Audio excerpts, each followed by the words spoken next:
How will the Republicans spin this? I guess they'll just spin the block and refuse to cover it, right? It's a big club and you ain't in it is so real, except you don't want to be a part of this big club anyway, right?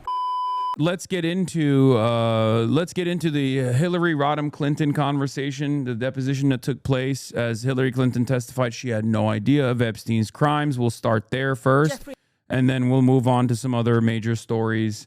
There's certainly a lot going on in the world, so let's get right into it. Epstein's list of powerful friends never fails to shock, and among the most powerful of all, former President Bill Clinton, pictured in a jacuzzi, swimming pool, and on a private plane. The Epstein files have no photographs of his wife Hillary Clinton with the billionaire file. She does not think they ever met. But still, she was summoned first to take questions from US lawmakers investigating Epstein's crimes. The House Oversight Committee's Republican chair said there was no suggestion of wrongdoing by the Clintons, but he wanted answers about Epstein. How did he accumulate so much wealth? How was he able to surround himself with some of the most powerful men in the world? Was he an asset for our government or any other government? Hillary Clinton has admitted that she did know Ghislaine Maxwell well enough that you can see. Yep. Remember this? Remember this? I've talked about this a lot. Oh, man. It's like, it's crazy. They're playing my greatest hits over here for like the last decade, you know? These are some of my greatest hits over the last decade, and now it's on mainstream news. It's crazy. Larry Summers resigned. A lot of ops are falling left and right. Pretty solid. Here, she attended her daughter Chelsea's wedding. But she released an opening statement on social media saying she had no idea about Epstein's criminal activities, adding, "I never flew on his plane or visited his island."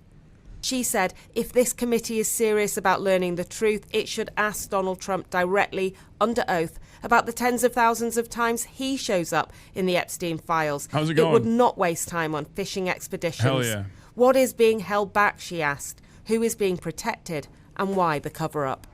The deposition took place behind closed doors, with video expected later, but it was briefly disrupted when this photograph from inside was leaked. Lobo took a sneak peek, a candid of Hillary Rodham Clinton, and then sent it to Benny Johnson. And then Benny Johnson watermarked the shit out of the photo and blasted it on the timeline. My God, we are run by animals. This is a country that is straight up on autopilot. There is no other way to approach it, okay? We have truly 10 IQ troglodytes in positions of profound power. Lauren Boebert is one of these people, okay? Absolute clown show. First of all, if you're going to do a sneak peek, you might as well record some of the most damaging parts that they might actually try to strike from the record. You know, if you're going to do this, if you're going to violate the rules, if you're going to violate the process, do it for something good. Like when they ask Hillary Clinton a question and her answer is off the record, you know, because that's something that happened with Les Wexner's deposition. Les Wexner was directly asked about Jeffrey Epstein's close relationship with Donald Trump, and they went off the record. Conservative commentator. Speaking outside, committee Democrats said they were glad Hillary Clinton was taking questions, but agreed with her that there is a sense of a cover-up protecting others. If the most powerful people in the United States of America, the elite and rich and powerful men and women, are able to get away with these heinous crimes, then we are sending a horrible message to young people in this country that powerful people will always protect themselves and the rule of law does not apply to everyone. Questions are still being asked about Trump himself, who was once close to Epstein. The president says the files totally exonerate him, but there are reports that key material relating to a woman who made an accusation about the president could be missing. Lawmakers like Congressman Missing. Missing. Yeah, it needs more watermarks. Yeah. The full photo is insane. Full shot of the Clinton Epstein testimony currently ongoing. What a psycho, dude. Like, this is insane. Calling Bill and Hillary was a mistake by the idiot Republicans. This just put the story back in the news. I know. I mean, it's not going away, man. It's not going away. Every other day, there's like anytime there's like a liberal institution that at least takes itself seriously enough, that applies some scrutiny to people that are mentioned in the Epstein files, it all of a sudden gets back into the news. It gets back into the forefront of the news. There's so much going on there. It's such a target-rich environment of elites that it's impossible not to keep this story in the headlines, right? Johnny Olszewski are trying to dig out information. He took up a Department of Justice offer to search the files without redactions and saw things blacked out that shouldn't have been.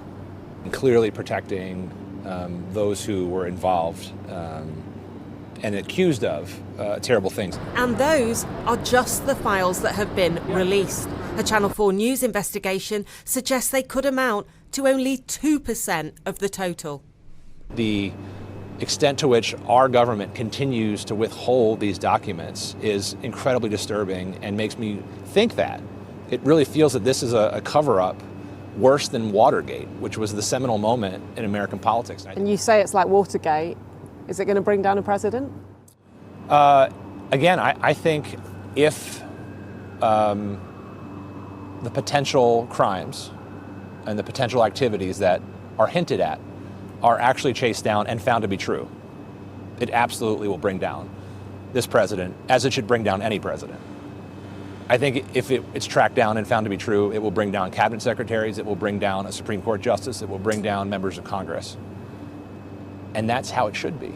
President Trump has always denied wrongdoing, while the Department of Justice... He looks positively slim in this photo. I do have to say he's kind of slaying. Okay, no disrespect to anybody else, but I know it's not relevant, but he's looking slim. He's looking slim thick. ...has made clear that being in the files does not imply guilt.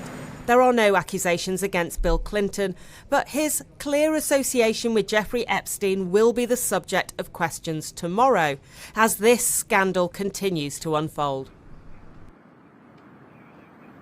Hillary and Bill Clinton are the first people to have been effectively forced to appear at a deposition. And you can hear in Hillary Clinton's statement that she has read out to lawmakers that she is absolutely furious about that. She thinks it is political. She has said to them, you've made little effort to call the people who show up most prominently in the files. And when one billionaire businessman, Lex Wexner, was questioned, Republicans didn't even turn up. She's talked about spending her life devoted to, women and girls, talking about meeting girls as young as 12 forced into prostitution, calling it a global scourge with an unimaginable human toll. And she has argued that if this is really about the survivors, then all the Epstein files should be out there. I mentioned in the piece that there's been reporting here from the New York Times and also from NPR suggesting that files relating to Donald Trump might be missing, but our own investigations show that the FBI discussed taking in way more files than we have seen, and that is why people feel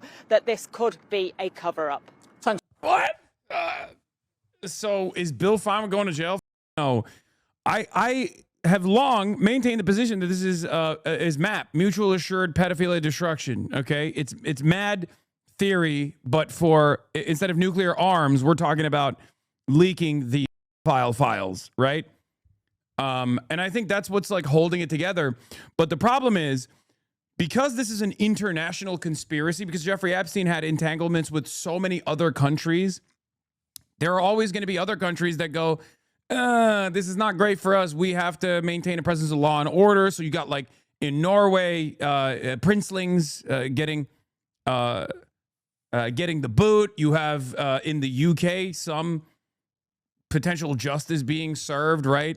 And when that happens, that applies pressure to the American government, okay? That applies pressure to the American institutions, because then people go, wait a minute, in the United Kingdom, they're actually going after their people. They're going after their Jeffrey Epstein affiliates. Why are we not doing that? This was a similar pressure applied in the issue of Israel, where in European capitals you had people protesting against their government saying like, why the f are you letting Israel do a genocide? Get out of here, like do something about this. And that was the reason why a lot of European leaders had to come out and release statements about, you know, soft condemnations of Israel or offer some recognition to Palestinian statehood, conditional recognition to Palestinian statehood. But like they were moving away from America on this issue, which is why Trump had to go in and be like, all right, we're going to do a fake ceasefire, right? And that's kind of what's happening here as well, where there's more scrutiny and more pressure in European countries towards their Jeffrey Epstein affiliates. And that creates an environment where Americans start pressuring the American institutions where Jeffrey Epstein was like heavily involved with said American institutions like Harvard, right? Larry Summers was deeply involved with Jeffrey Epstein. We've known this for years and years. And now Harvard, in an effort to save face, is forcing Larry Summers to resign, right? Oh my God. Zoran Mamdani just got off the phone with President Trump. In our meeting earlier, I shared my concerns about Columbia student Elena Agayeva, who was detained by ICE this morning. He has just informed me that she will be released immediately. That's incredible, dude. That is incredible. He made the boss call. Mashallah, mashallah. That's pretty fire. I will admit. That's really, really cool. Hold on. The brown boy superpower of unk whispering. Yeah, Trump loves him, dude. Holy shit. How the is one dude doing more than the whole Democratic Party? That's crazy. Respect. He's plowing snow and he's doing it. He's doing the damn thing, you know? It's hard not to give him praise, you know? Let's continue with this. Well, I'm now joined by Doug Sosnick, who served as a senior advisor to President Bill Clinton for 6 years. Thank you for joining us. I guess America is so divided that people will divide on how they feel about this. But do you think Hillary Clinton can emerge from her questioning without her reputation damaged? Well, I think the last person in the world I'd worry about is Hillary Clinton. There's absolutely no reason why she should be called in to testify. She's never met Epstein to her recollection. She's not in the files. This is all about politics. And the chairman of the committee, Mr. Comer, who's been the chairman now for 3 years, so he has a track record, has demonstrated that he's pretty much a backbenching, incompetent political hack on behalf of Trump. And so outside of the MAGA universe, I think the vast majority of people in this country see this for what it is. And I should just add quickly that The Economist came out with a poll this week in which 57% of the country disapproves of how the Trump administration has handled the Epstein matter, and that they believe 53%, which is a majority, believe that there's been a cover-up. But she did know Ghislaine Maxwell. Maxwell attended Chelsea Clinton's wedding. And that is an uncomfortably close association with a criminal. Well, that first of all, that's accurate. And the reason that she was there, my understanding was that Hillary had a long-standing relationship with her boyfriend at the time. But that has nothing to do with what the chairman said on your piece before I came on about why he called her in to get to the bottom of a whole series of questions about Epstein and how he got his money, which is ridiculous, of course, because she never met the guy. And the last thing I'll add is Melania Trump, on the other hand, had a long-standing relationship with Epstein, long-standing relationship. And it shows you the absurdity and the politicization of this, that Hillary's being called, and of course, Melania is not. Well, and of course, Trump. But I mean, the trouble for Hillary Clinton surely is that her whole political career, since she was First Lady, has been dogged by the behavior of her husband. And he gives evidence tomorrow. And there is much more evidence that he did have a relationship with Epstein. There are all those photos of him, that don't look good. Is it possible for Hillary Clinton not to be affected by the claims against Bill? Well, first of all, I don't think there's a single person in the United States of America that doesn't have a strong opinion about Hillary Clinton at this point. So I think it's very unlikely that this or anything else is going to change that. But this is not about Hillary Clinton, and there's nothing that came out prior to the hearing or in the hearings so far that suggests in any shape or form that she had any dealings with Epstein. So this is not going to, I don't believe, impact her. Melania's probably a victim. Let's be real. Okay. I wouldn't go that far, but Melania was connected to Trump through Jeffrey Epstein and Jean-Luc Brunel. In any way. Right, but what about the impact on Bill Clinton tomorrow?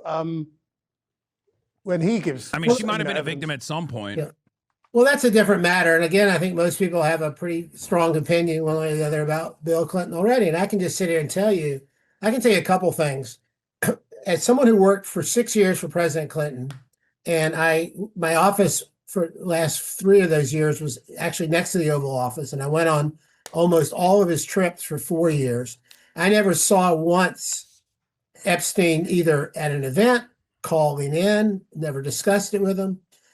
So I know while, at least when I was there as president, that Epstein had no dealings with Clinton. The matters that have been brought to attention subsequent were after Trump or after Clinton had left office.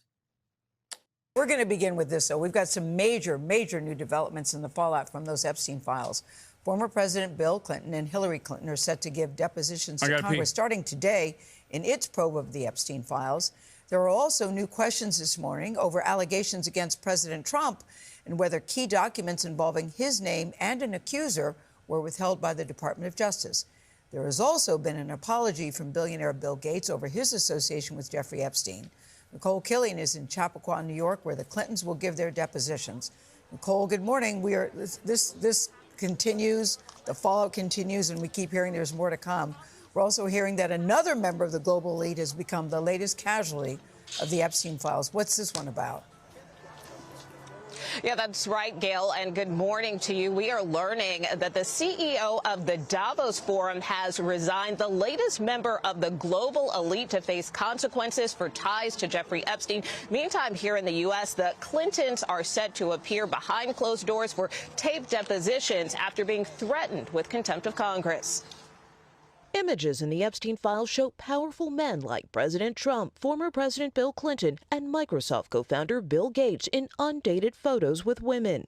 All three adamantly deny any criminal wrongdoing and have not been charged in connection with Jeffrey Epstein. Every minute I spent with him, I regret and I apologize that I did that. The Microsoft mogul apologized to the Gates Foundation staff Tuesday and admitted to having extramarital affairs with 2 Russian women, but added, "I did nothing illicit," in a recording obtained by the Wall Street Journal. In 2 2013 emails with the subject line "Bill" that Jeffrey Epstein appears to have sent himself. Yeah, I saw this photo. It's awesome. I had a productive meeting with President Trump this afternoon. I'm looking forward to building more housing in New York City. Ford to city, drop dead. Vows he'll veto any bailout. Trump to city, let's build. Backs new era of housing. Trump delivers 12,000 plus homes. Most since 1973. He's so... Dude. Zohran Mamdani is exactly the person that Trump would love to win favor with. Remember when I told you that Donald Trump's greatest anger and resentment towards elite liberals stems from the fact that New York elite society, the intelligentsia, the artists, and the old money benefactors of all of these different artistic initiatives in the city of New York never recognized the Trump family as a part of the elite.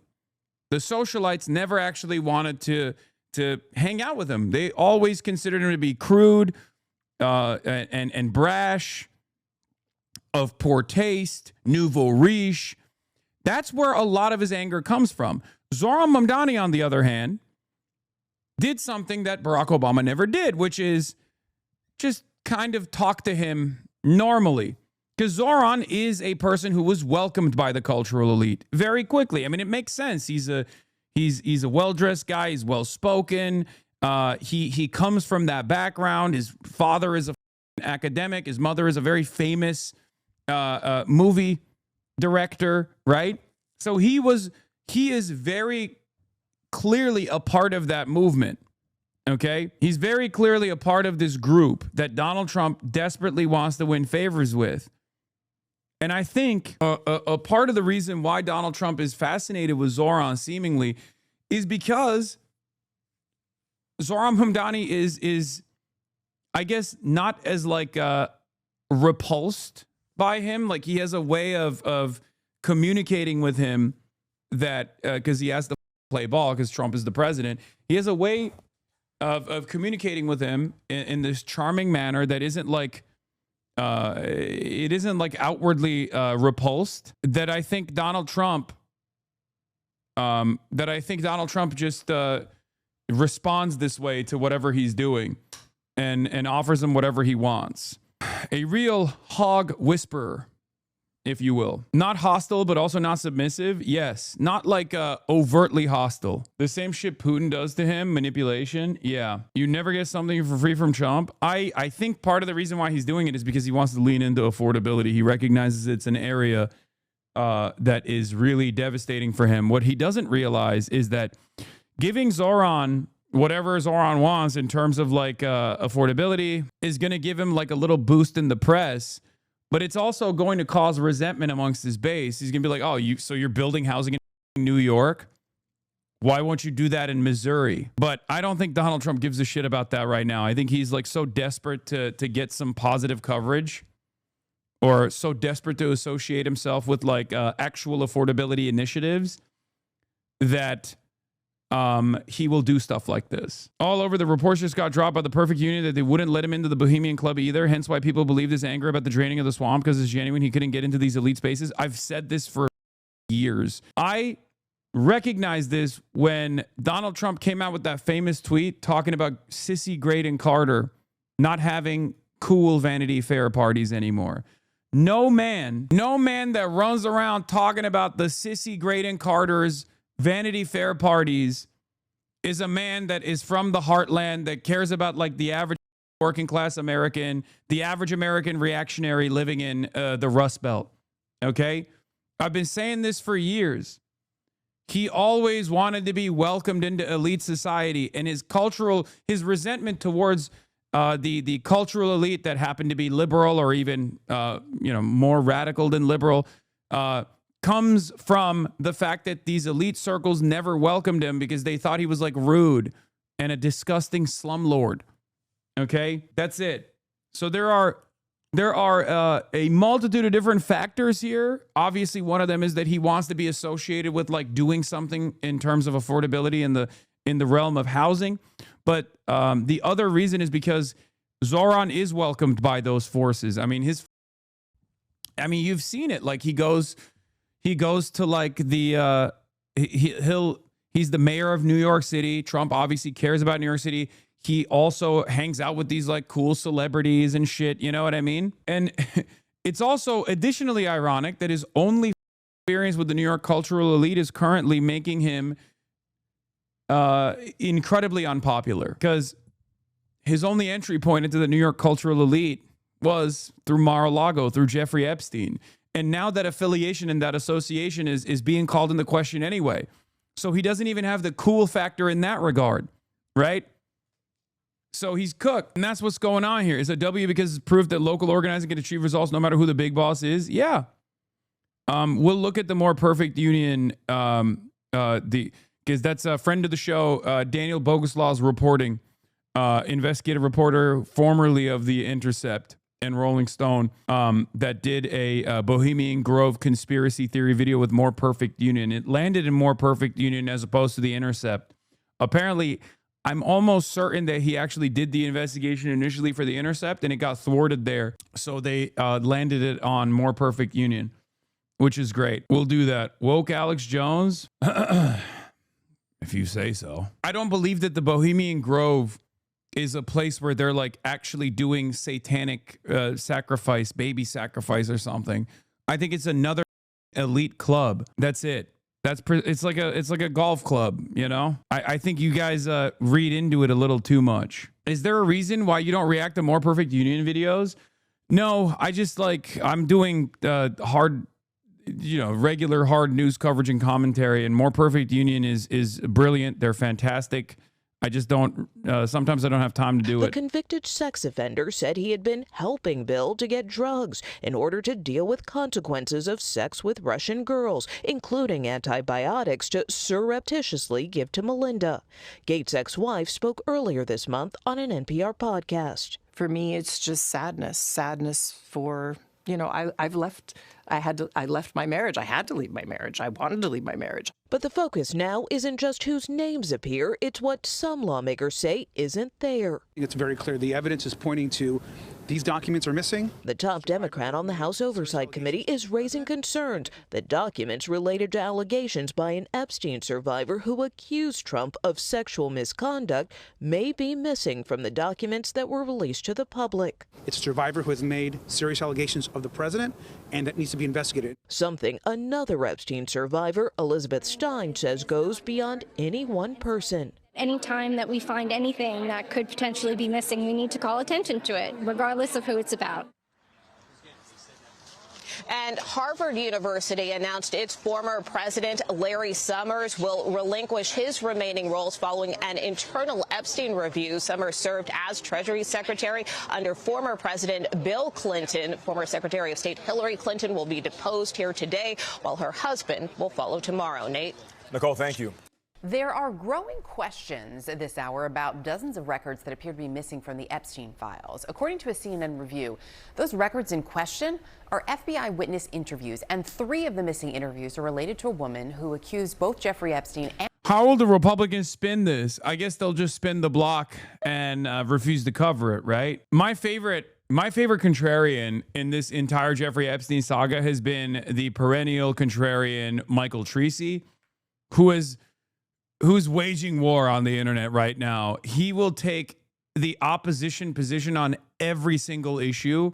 And it's awesome that he straight up is like, we need to defend the cabal. Like, we need to defend the billionaires. He's been aggressively attacking the victims, saying that they're all like harlots and liars and all this stuff. When they got defenders like Mike Tracy, where's there to worry about? Howard Lutnick confirmed visitor to Epstein's pedophile island showed up to the State of the Union, all smiles, zero shame.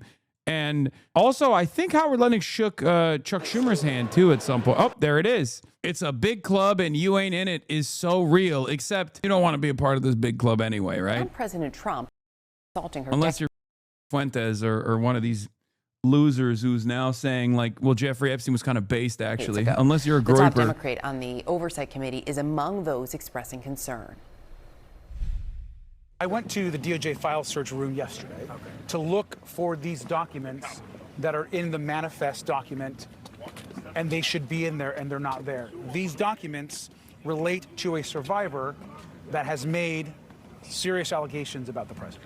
What's important now is that the DOJ explain to us why were those documents removed. CNN's Kara Scannell joins us now. So, Kara, what more do we know about the specifics of these documents? Well, Erica, the CNN investigative team have taken a look into these records, and they found that there are dozens of files that are missing. And the way that they were able to do this is they looked at the serial numbers that were on an evidence log provided to Epstein's accomplice, Ghislaine Maxwell. And looking at those serial numbers, discovered that there were dozens of them missing. I mean, these all relate to 302s. That's the FBI form for witness interviews.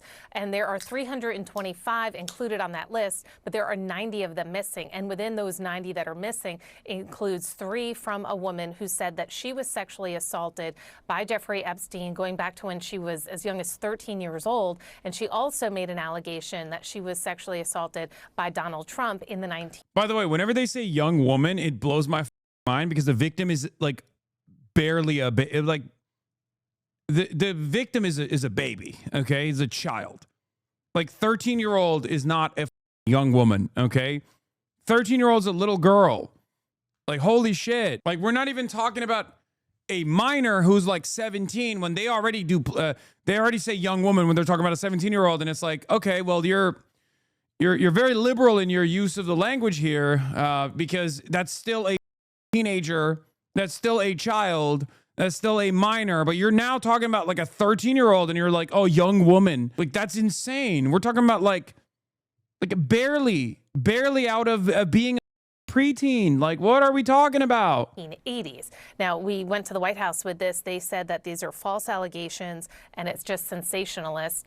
The Justice Department said that they have not deleted any documents and that they said that if there are documents that are not on the public website, that's either because they were duplicates, privileged, or part of an ongoing investigation. We have seen with the release of these records on the public website that sometimes documents are there, they're taken down, then they're put back up.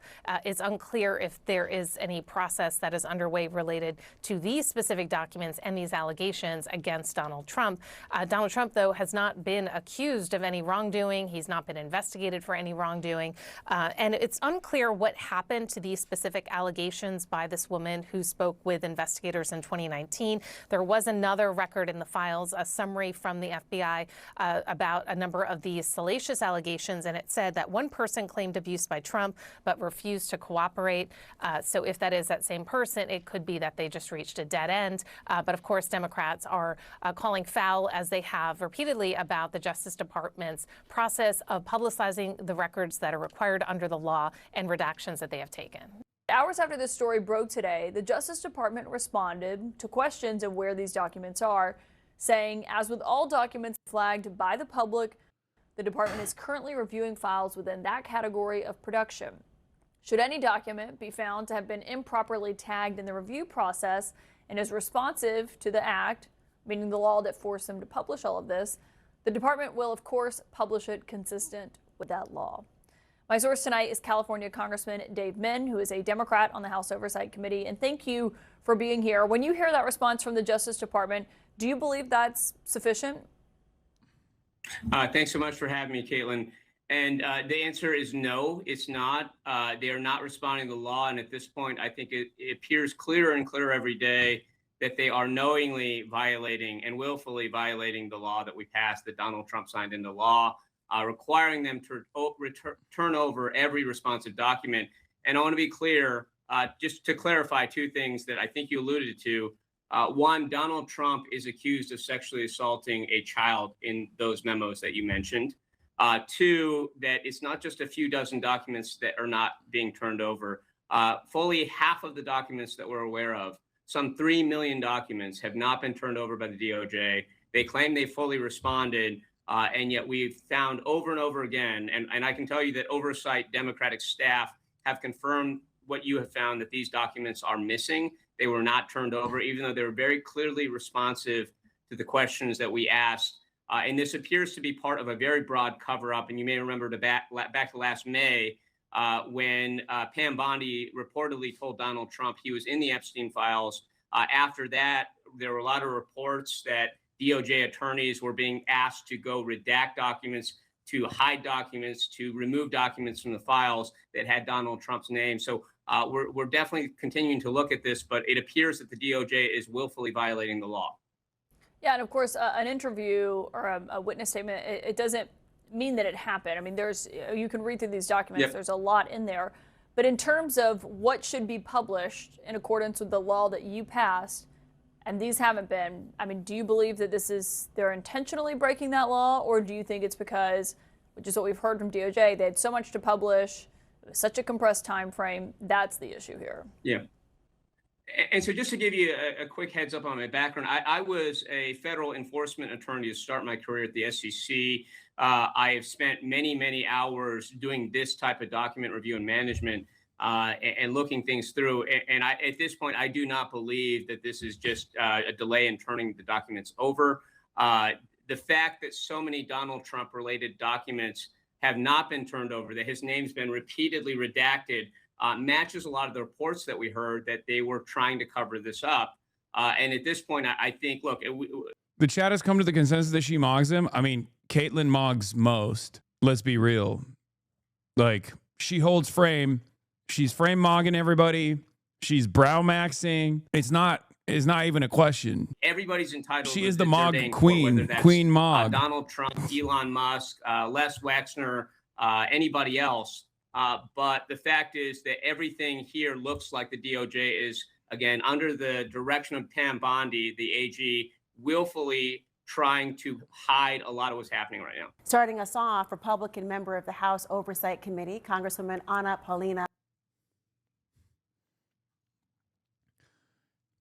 Just psycho. Okay, let's hear from this psychopath. Congressman, thank you for joining me this evening. I mean, you have heard likely the Department of Justice saying that they are looking into whether the files mentioning President Trump were improperly removed. Do you trust them to be transparent in that inquiry?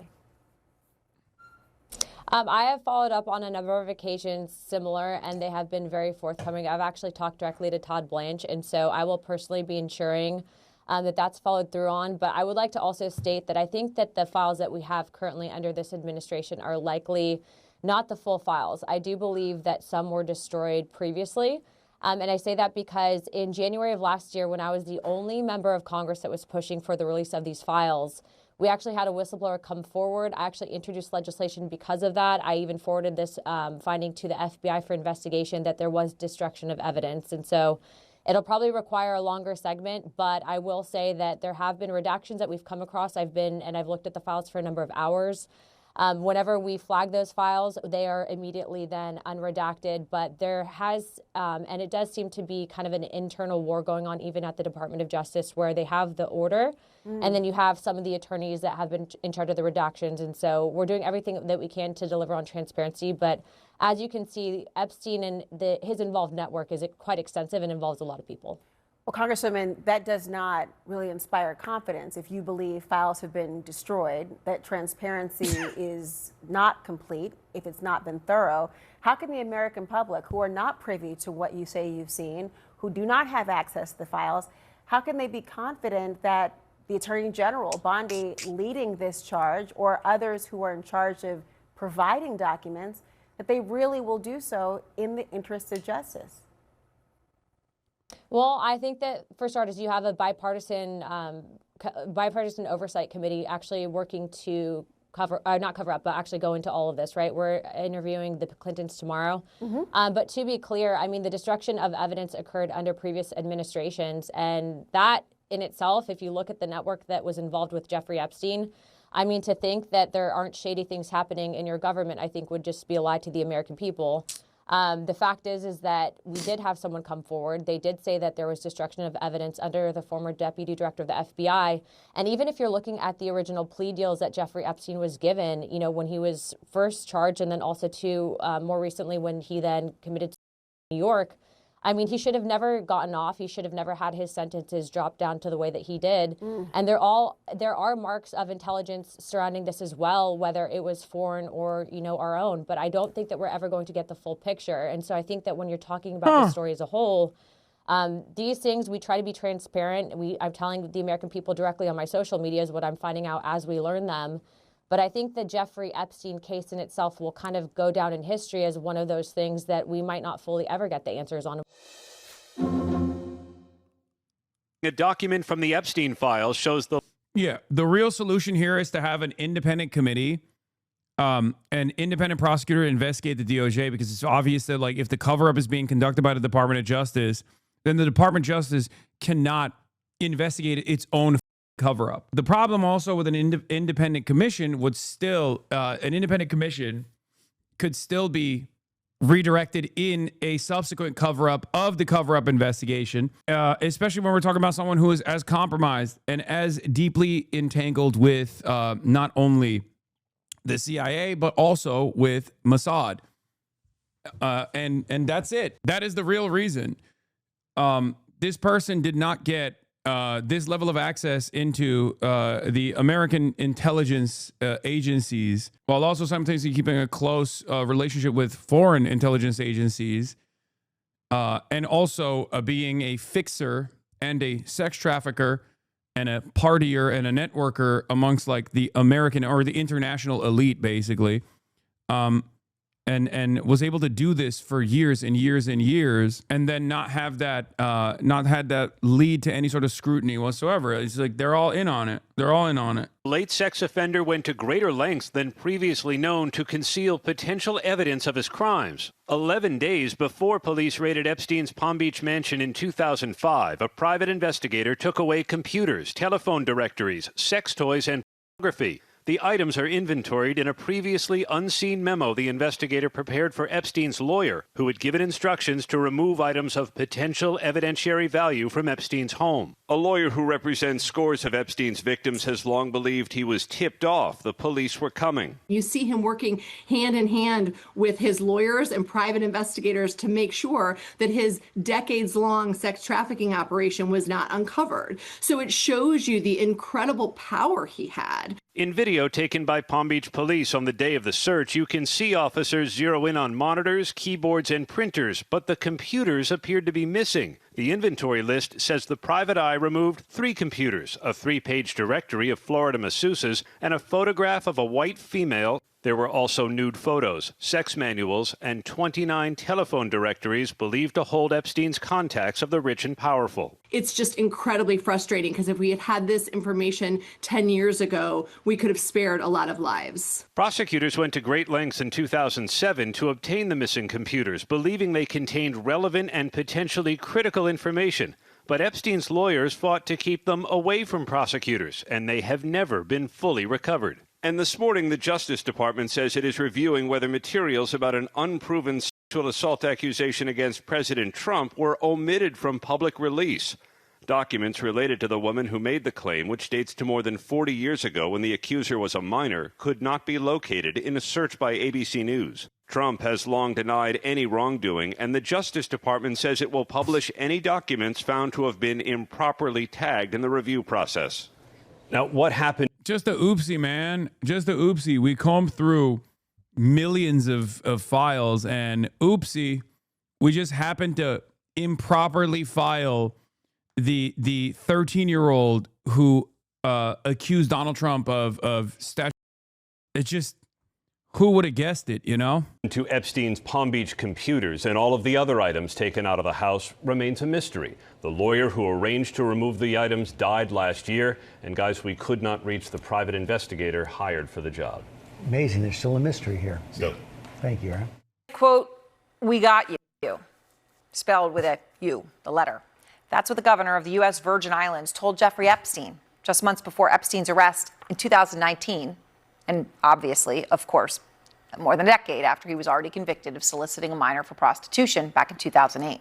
Newly released Justice Department documents show that as regulators investigated unauthorized construction on one of Epstein's 2 private islands, issuing stop work orders and weighing potential fines, Epstein appealed directly to the island's governor for help.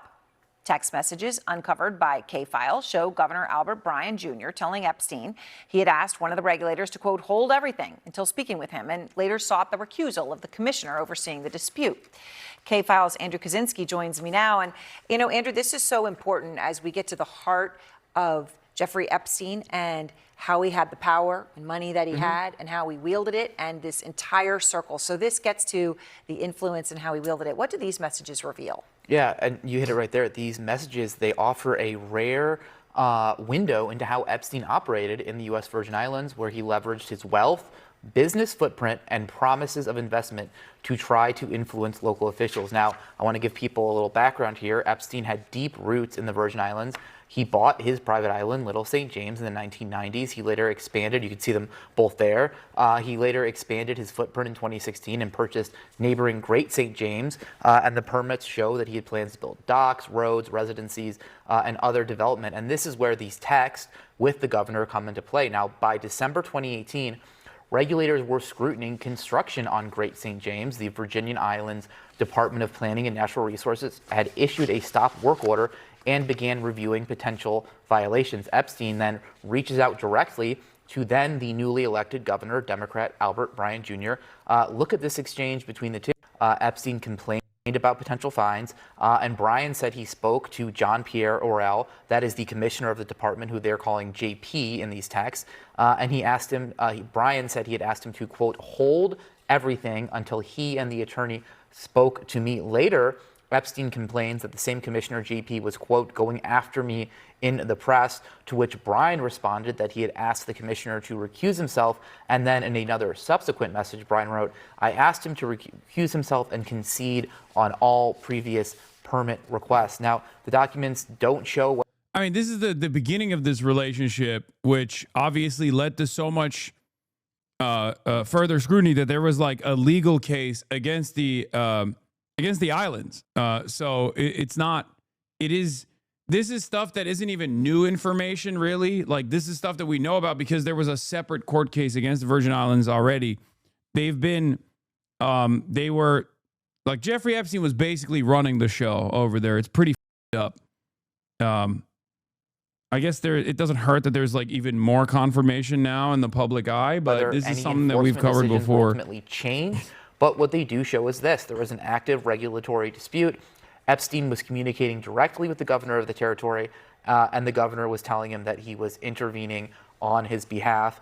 Later, when Brian... If you were to speculate when in his life do you think Epstein was tapped and recruited by intelligence, I think like right before the Iran-Contra affair, like right when he got into Bear Stearns the first time. Like, I don't know exactly what point in his life where his career changed so dramatically, but I think it was fairly early on, because he went from working under Bill Barr's dad at a New York school as like a math teacher in the Dalton school to being on the floor at Bear Stearns. And at that point, and that was Bill Barr's dad who gave him the job at the Dalton school, for the record. Bill Barr, the attorney general under Trump, like when Jeffrey Epstein was killed in prison under the watchful gaze of Bill Barr, there were connections between Bill Barr and Jeffrey Epstein far before then.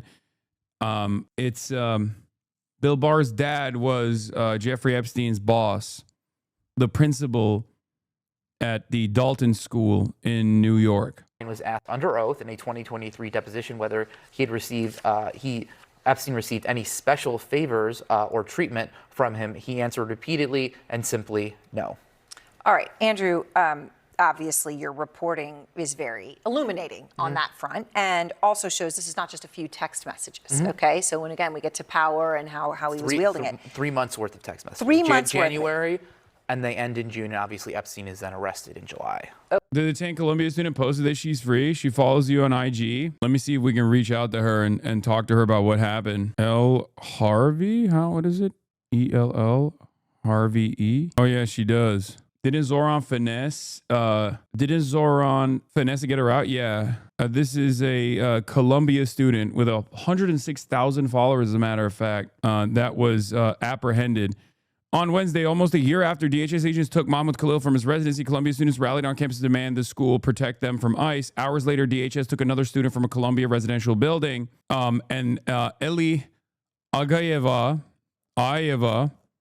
the Columbia student detained by ICE this morning, has been released and just posted this on our Instagram. Comes after New York City Mayor Zohran Mamdani expresses concern on the arrest to Donald Trump in a meeting just earlier. She said, "Hi guys, I am so grateful for every one of you.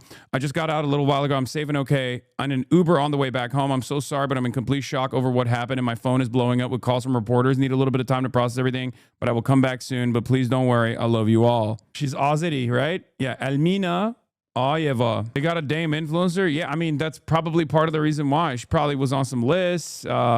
If you attract any attention whatsoever to like any of these like Canary Mission style operations, the DHS will come and grab you. It's very clear, and it's insane. Yes, this is the Columbia student that was nabbed on Wednesday. Okay. Jeffrey Epstein is what? Okay. We'll talk about that. We'll talk about that after in a little bit. Let's get back to the Jeffrey Epstein situation. Okay. And as we point out, this all went down, this whole back and forth 11 years after he was and after the Miami Herald's investigative series, which was in the November of 2018. Right. So all of this then is known. There were meetings, there were attempts to meet as well that you've unveiled here. What do the records show? Well, Aaron, that's right. The messages suggest this was not their first contact. Emails from September 2018, while Brian was campaigning for governor, show aides coordinating a meeting between Brian and Epstein at Epstein's financial firm in the Virgin Islands. In April 2019, as this dispute was unfolding, Epstein texted Brian right there. He says, "Can you spare 15 minutes?" To which Brian replied, "For you, absolutely." Epstein and Brian then coordinated the meeting. It would appear to be the office of Epstein's longtime Virgin Islands tax attorney. There are also emails referencing additional meetings and phone calls, including, again, outreach through his longtime Virgin Islands attorney. So the documents show an ongoing line of communication, both during Brian's campaign and later as Epstein was dealing with the regulators. Now, we reached out to Brian and his spokespeople many, many times over the past 5 days, and we did not hear back from any of them. All right, and of course, you'll let us know if you do. It is amazing, though, all of this every day, new information coming out, digging through these files. And I say that in the context of, we're weeks past the stuff coming out. We're getting more every day, even so. And Ro Khanna said on this show last night that we only have, he said, half of the documents that are out there, and the half we don't have, he says, is the bad half. Think about that. Breaking news regarding those apparent missing Epstein files related to President Trump. I want to bring in CNN correspondent Kara Scannell. Kara, you just got this update from the Justice Department. What are they saying? Yeah, Casey, as you remember, CNN and other news outlets had reported that there appeared to be about 90 302s. Those are the FBI interviews with witness reports missing from the Epstein files that are publicly available, all coming from a privilege log that was turned over to Epstein's accomplice, Ghislaine Maxwell's attorneys. 3 of those 302s that appear to be missing relate to a woman who claimed that she was sexually assaulted by Jeffrey Epstein and said that she was sexually assaulted by Donald Trump in the 1980s. Initially, DOJ said that the documents were either not posted because they were duplicative, they were privileged, or they were part of an ongoing investigation. We just got a new statement from the Justice Department where they say, as the Department of Justice has consistently said and has done since the January 30th, 2026 publication of the Epstein files, if any member of the public, including victims, reported concerns with information in the pages, the department would review, make any corrections, and republish online. Several individuals and news outlets have recently flagged files related to documents produced to Ghislaine Maxwell in discovery of her criminal case that they claim appear to be missing. As with all documents that have been flagged by the public, the department is currently reviewing files within that category of the production. Should any document be found to have been improperly tagged in the review process and is responsive to the act, the department will, of course, publish it consistent with the law. So now DOJ saying it is going to review this trial. I got some negative videos on YouTube feed by this creator, Austinox, but on Twitter, he supports you, Lamau. This is a 10-month subscriber. Chatter, that's one of my editors. Austinox, are you in here? You see this? This motherfucker is not let up. Austinox has led to some of my most pivotal cancellations on Twitter for years and years. He was there at the inception point of the Hasan content and commentary. It's because you eat animals? I know. It's so funny. Austinox doing God's work? No, man. No. I had to literally tell him to stop. It's just, I had to straight up tell him to stop. Tell him to watch Azan You for some enlightening stuff. I had to literally be like, bro, you don't understand. Like, people can't recognize when you're joking. They use it. Like, all my ops are using the shit that you're, like, the shit that this community is memeing on to destroy my life. Bunch of records that CNN and others have been able to identify based on the serial number, so it shouldn't be difficult for them to locate them in theory, and said that they will review them and then publish them if it is complying with the act. So we will wait to see what hits those public records in the next couple hours and days. Casey. All right, fair enough. Kara Scannell, thanks very much for that reporting. Xochitl Hinojosa, you were kind of nodding along with Kara just because you worked at the Department of Justice. I think you have an understanding of what this is. I mean, she did a good job of laying it out, but I mean, why do we know these are there? What does it say that they're missing? Well, it essentially is saying that there are these FBI files, that they're normally interviews of witnesses, et cetera, that I am assuming are potentially in other places within the FBI, et cetera. What I will say is that this entire thing and the fact that there have been missing of these documents just shows how the Justice Department was not prepared to do this and why the Justice Department usually does not put out their case files. For the reason that case files live everywhere. They don't just live at the FBI. They're at the U.S. Attorney's Office, multiple U.S. Attorney's Offices, National Security Division, DEA, I mean, all of these places. And so when you say, I want every file on X issue, what ends up happening is that you are trusting all of these entities to come together and to give you those files. Yes, things will be missing. There are people in the National Security Division that are looking through each one of these files. There is human error. There are things like that. So what you're seeing right now, what we've seen over the last few weeks is sort of this chaos and what happens because the Justice Department normally does not do this. Yeah, but in this case, I mean, the reason, my understanding of our reporting is that this was a manifest that was given to Ghislaine Maxwell's attorney. So Yeah. they should have known that it existed. Yes, and they should have known. You're exactly right. I think that there will be questions about why was it missing, who left it out, why was it at some point taken out of the original tranche, and where did it originate from in the first place? So yes, there are those questions, but it also goes to show you that there isn't someone in there looking at each of these files to figure out whether or not that they've made public they're in compliance with the law. And also in every one of these instances, I will say, how long have we been talking about this? If they would have released all of these files at once when they were supposed to be released, we wouldn't be talking about this past January at this point. A special master. That's not true. I think there should have been an independent person. No, you wish. You're out of your dang mind. Oh yeah, it's really tough to release all of these files at once. There's of course going to be a lot of duplicates, and each individual agency is redacting different aspects of it. But also, if we were to release them all at once, everyone would have stopped talking about it. That's bullshit, okay? It probably would have softened the blow a little bit, or it would have made the pain worse initially, okay? It would have made the pain worse initially. There would have been a lot of conversations about it, but then slowly but surely people would go through the files and would most likely come to the same conclusions that people are coming to right now in real time, because the incidents took place, the crimes took place, the connections are still very real, and the people that were deeply connected to Jeffrey Epstein are still very much a part of elite society. Okay? So I think people's resentment, people's animosity, people's anger would not have gone away. Did the Trump administration, with their slow rolling of the documentation, with their heavy redactions, actually make it worse? Sure. But the idea that you can chalk this up to like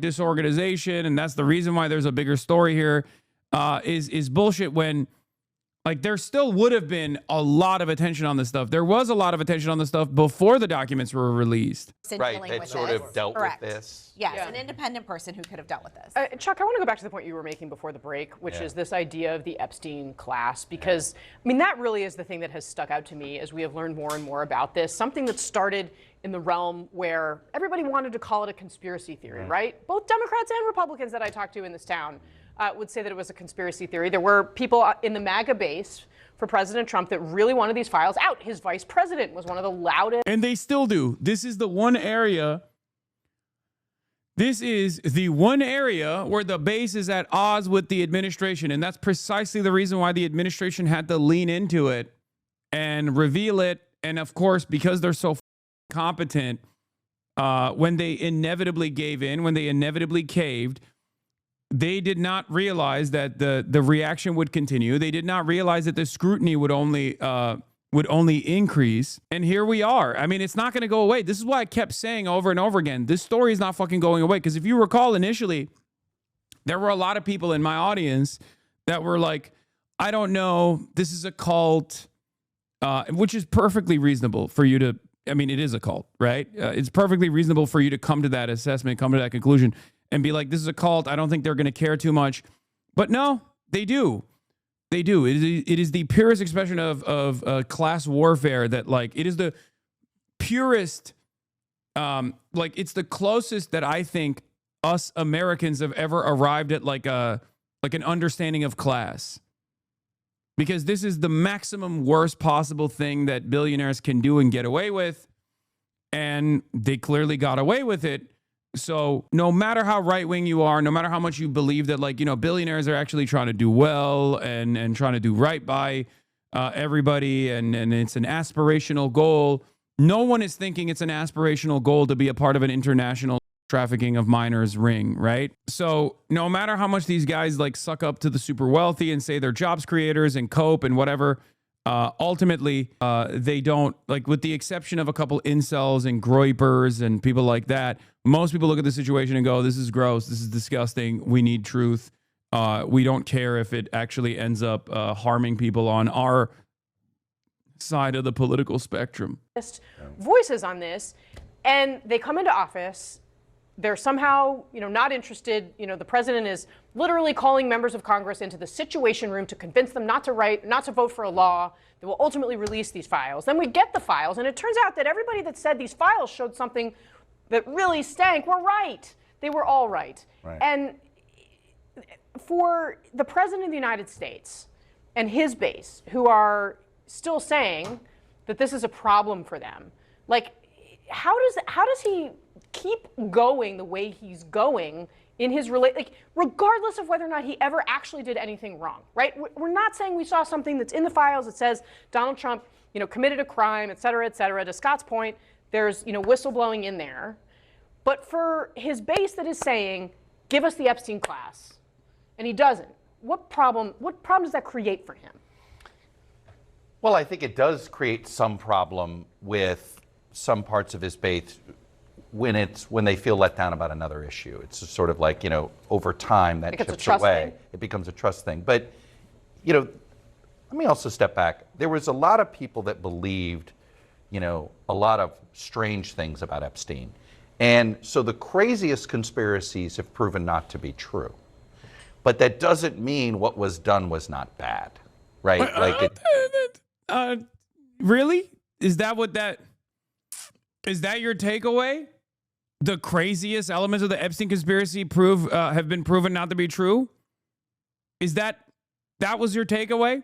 What are some of the craziest? Like, I don't know, eating babies? Sure. Okay. Some people believe that like Tom Hanks was eating children. Okay. That's not true. Fine. But that's a very vague generalization here.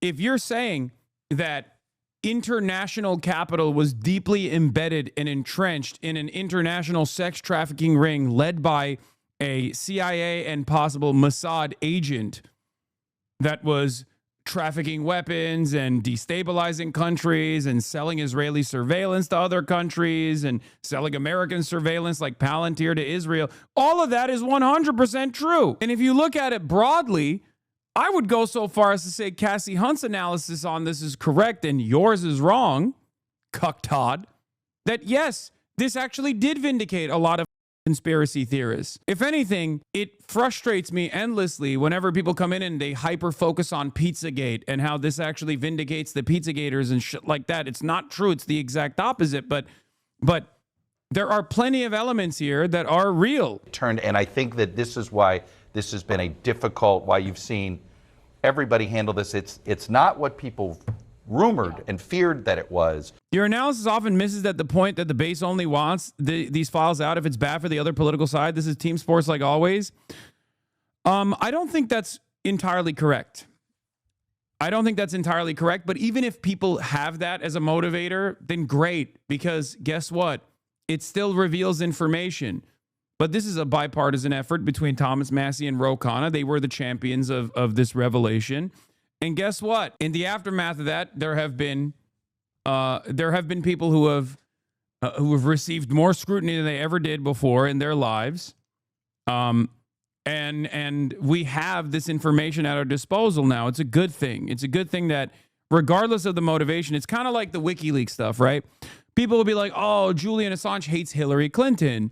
And Julian Assange worked with FSB and only released the files that they had on the DNC. They never released the files that they had on the RNC. And if you recall at the time, if you were in here back then, I said, I don't give a shit, right? I don't care that like this was a partisan initiative because at the end of the day, those conversations at the DNC were happening. Those were real communiques that we now have access to as a direct consequence of Julian Assange's brave work at WikiLeaks. Okay? It doesn't matter if it's like done in a partisan manner. Don't you want to know the truth? And the same goes for this case at all as well. You got Democrats that want Republicans to be tarred and feathered. Great. And you have Republicans that think elite Democrats are going to be the only ones that are held responsible. That's also great. Fantastic. It doesn't matter to us. If you care about the truth, then use this moment to your advantage. And also, I don't even think that what you're saying is all that correct. The other day, there was a Trump supporter there was a Trump supporter who was 21 years old from North Carolina that went to a Walmart, purchased a shotgun and a gas canister, and walked up to Mar-a-Lago, got shot and by Secret Service.